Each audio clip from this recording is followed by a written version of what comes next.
یہ امت 12 اقسام کے گروہ بنا کر اٹھائی جائے گی۔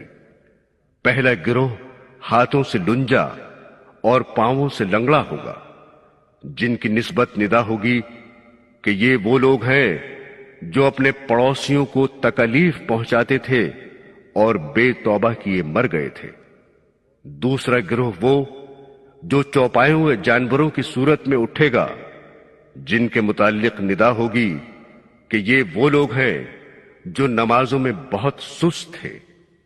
تیسرا گروہ اس شکل میں اٹھے گا جن کے پیٹ پھولے ہوئے اور ان میں سانپ بچھو بھرے ہوئے لوگوں کو صاف نظر آتے ہوں گے۔ آواز آئے گی کہ یہ وہ لوگ ہیں جو اپنے مال کی زکوٰۃ نہیں دیتے تھے۔ چوتھا گروہ اس صورت میں اٹھے گا کہ ان کے منہ سے خون جاری ہوگا اور ان کی انتڑیاں زمین پر گھسٹتی ہوں گی۔ کہا جائے گا کہ یہ وہ لوگ ہیں جو رات دن جھوٹ بولا کرتے تھے اور بے توبہ کیے مر گئے تھے۔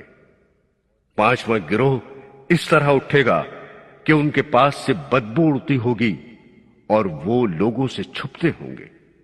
ندا ہوگی کہ یہ وہ لوگ ہیں جو برے کام کرنے میں اللہ سے نہیں بندوں سے ڈرا کرتے تھے۔ اور چھٹا گروہ اس شکل میں اٹھے گا کہ ان کے حلقوم کٹے ہوئے ہوں گے اور گردن کی طرف لٹکے ہوئے ہوں گے۔ آواز آئے گی کہ یہ وہ لوگ ہیں جو جھوٹی گواہی دیتے تھے اور بے توبہ کیے مر گئے تھے۔ ساتواں گروہ اس شکل میں اٹھے گا کہ وہ منہ سے گونگے ہوں گے اور ان کی زبان سے خون بہتا ہوگا۔ آواز آئے گی کہ یہ وہ لوگ ہیں جو سچی گواہی دینے اور حق بات کہنے سے اپنی زبان بند رکھتے تھے۔ آٹھواں گروہ اس صورت میں اٹھے گا کہ ان کی شرم گاہوں سے پیپ اور لہو بہتا ہوگا۔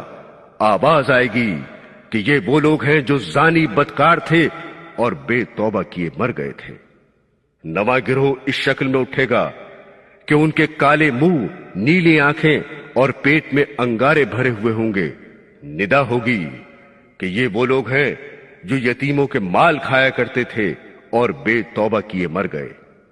دسواں گروہ اس طرح اٹھے گا کہ وہ سخت کوہڑی اور جزامی ہوں گے، جن کی نسبت صدا ہوگی کہ یہ وہ لوگ ہیں جو والدین کی نافرمانی کرتے تھے اور بے توبہ کیے مر گئے تھے۔